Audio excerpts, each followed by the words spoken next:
The more you practice meditation, the better human being you are. Your very lifetime, you will forget once you are out of this lifetime.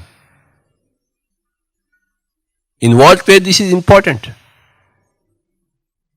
You have already taken enough number of lifetimes, enough number of bodies, enough number of laughable stories.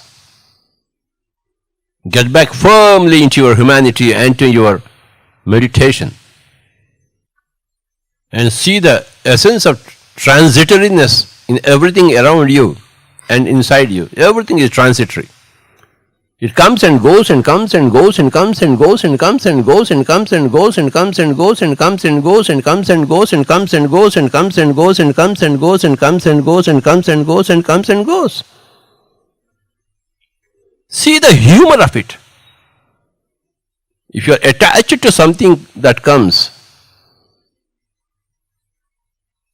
that's the problem. The universe, the creation is so very big, so very wonderful, everywhere, that you don't have to be stuck up anywhere.